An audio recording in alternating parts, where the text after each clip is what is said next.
Pemirsa, indeks harga saham gabungan Bursa Efek Indonesia dibuka melemah pada perdagangan sesi pertama Selasa pagi. Dan informasi selengkapnya kita bergabung dengan jurnalis Metro TV Insan Suwardi dan juru kamera Dirham Syah Maulana yang akan melaporkan langsung dari Bursa Efek Indonesia. Insan, kalau kita melihat pergerakan indeks harga saham gabungan pada pagi hari ini, asing mencatatkan net sell hingga 1,1 triliun rupiah. Apa yang terjadi pada pasar saham pagi ini? Ya, Jessica, kalau kita lihat yang mana pada pembukaan perdagangan sesi pertama indeks harga saham gabungan Indonesia kami pantau sejak pukul 9 waktu Indonesia Barat ini masih bertahan dalam zona koreksi ataupun zona pelemahan. Selengkapnya sebelum kami paparkan terkait dengan pergerakan net sell dari pasar modal Indonesia, kita lihat bersama dari papan Bursa Efek Indonesia. Saat ini yang mana pada pukul 9.38, indeks harga saham gabungan masih mengalami koreksi tipis 0,12%, setara 12 basis point dan telah mencatatkan nilai transaksi 12,5 triliun rupiah.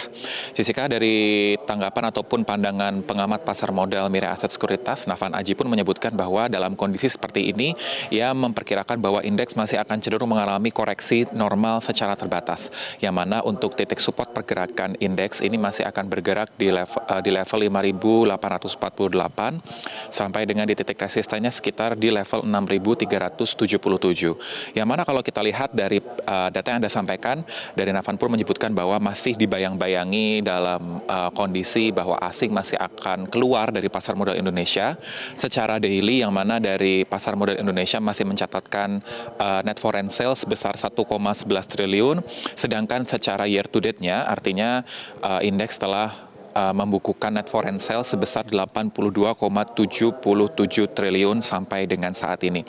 Sehingga dari Nafan pun menyebutkan bahwa koreksi ini masih dianggap wajar, yang mana kalau kita lihat terdapat salah satu agenda yang diperhatikan oleh para pelaku investor. Seperti kalau kita lihat pada esok hari, dari indeks provider global dari Morgan Stanley Capital International akan menyampaikan dari market klasifikasi review terkait bagaimana kejelasan dari status pasar modal Indonesia saat ini. Yang mana dari Nafan pun menyebutkan bahwa ia memperhatikan dua skenario yang akan terjadi. Jessica, kalau kita lihat sebelumnya dari MSCI telah menyampaikan pada reviewnya di 19 Juni lalu, bahwa pasar modal Indonesia masih dipertahankan dalam status emerging market, namun sampai dengan saat ini status pembekuan indeks Indonesia masih berlangsung. Dan dari salah satu paparan yang disampaikan juga dari information flow dari status yang sebelumnya positif menjadi negatif, ini menjadi salah satu hal yang diperhatikan oleh para pelaku investor. Nafan menyebutkan bahwa akan ada dua skenario yang dapat diperhatikan oleh para pelaku pasar. Apabila tanggal 24 Juni nanti MSCI tetap mempertahankan status pembekuan ataupun freeze dari indeks Indonesia tanpa adanya pengubahan kejelasan terkait dengan status emerging market, maka dari pasar modal Indonesia masih akan diprediksi mengalami koreksi ataupun pelemahan secara terbatas. Namun apabila ada perbaikan terkait dengan kejelasan status pembekuan indeks Indonesia dari indeks provider global itu, dan adanya perbaikan dari sejumlah regulator, sehingga dari Nafan menyebutkan bahwa ini bisa menjadi salah satu sentimen penguatan pasar modal Indonesia, yang mana indeks diprediksi akan mampu berbalik arah ataupun mendukung penguatan, yang mana tak lain nanti dampaknya akan mampu menarik arus modal asing masuk ke pasar modal Indonesia. Selain itu juga dari dampak konflik eskalasi yang terjadi di Timur Tengah ini juga masih menjadi perhatian dari sejumlah analis. Yang mana Nafan menyebutkan bahwa sebelumnya sempat terjadi sinyal positif atas meredanya konflik ketegangan di Amerika Serikat dan juga Iran di kawasan Timur Tengah. Ini terjadi perubahan yang mana bisa menjadi salah satu hal yang perlu masih diperhatikan oleh para pelaku investor yang memiliki dampak atas pergerakan pasar modal secara global, termasuk di pasar modal Indonesia.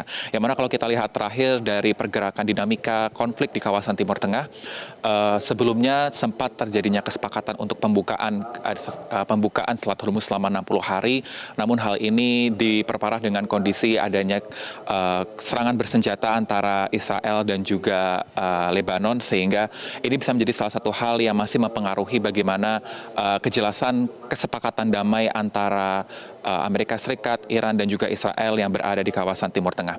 Selain itu juga dari dampak secara global, Navan juga menyebutkan bahwa dari Bank of America juga memprediksi bahwa The Fed masih akan mempertahankan suku bunga acuannya yang lebih tinggi ataupun masih bersikap hawkish sepanjang tahun 2027.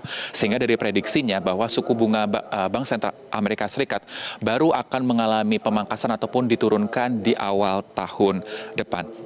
Jessica, selain itu juga kalau kita lihat secara sektoral pada perdagangan hari ini, yang mana kalau kami pantau dari 11 sektor indeks pasar modal Indonesia, mayoritas masih bertahan di zona koreksi, yang mana untuk koreksi terdalam kami pantau saat ini berasal dari sektor keuangan ataupun IDX Finance, dan disusul dari sektor teknologi ataupun IDX Teknologi. Dari detailnya yang mana IDX Finance mengalami koreksi 0,77% dan IDX Teknologi mengalami koreksi 0,61%. Sementara secara valuasi nilai perdagangan untuk perdagangan saham pada pembukaan pertama sesi ini masih dipimpin oleh sejumlah saham lapis 1 blue chip, yang mana di posisi pertama dipimpin oleh Dian Swastika dengan nilai transaksi 529 miliar rupiah, disusul dari 3 saham perbankan dari BBRI, BMRI, dan juga BBCA, dan ada dari Chandra Asri yang juga menjadi 5 emiten yang memimpin top value pada perdagangan saham sesi pertama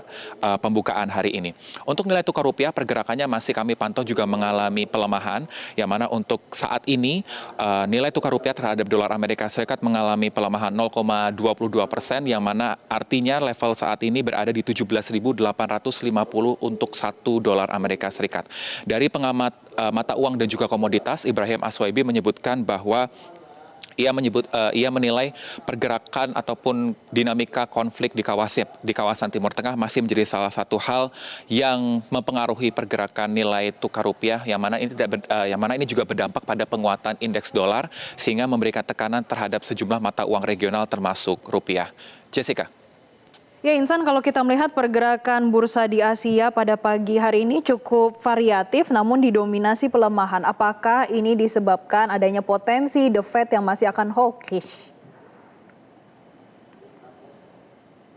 Ya, jadi kalau kita lihat secara regional, memang kalau kami pantau pada perdagangan hari ini untuk perdagangan saham dari sejumlah kawasan ini juga cukup variatif, yang mana kalau kita lihat dari pasar modal Indonesia tadi juga masih mengalami koreksi 0,23% sampai dengan saat ini. Untuk detail dari pelemahan pun juga masih terjadi dari bursa Korea Selatan ataupun dari KOSPI yang juga mengalami pelemahan. Lalu dari juga bursa pasar modal Amerika, dari pasar modal Jepang yang juga masih mengalami koreksi 0,96%. Dari indeks Nikkei 225 ini juga masih mengalami koreksi, sehingga dari pengamat pun juga masih menyebutkan bahwa salah satunya kondisi sikap dari Bank Sentral Amerika Serikat ataupun yang masih mempertahankan sikap hawkish ini menjadi salah satu hal yang bisa mempengaruhi kondisi ataupun dinamika ekonomi global.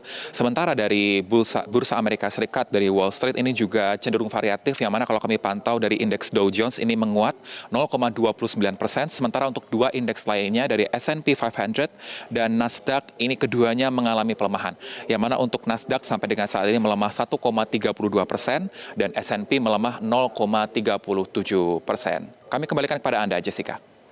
Baik, terima kasih Insan Suwardi atas laporan Anda langsung dari Bursa Efek Indonesia di Jakarta.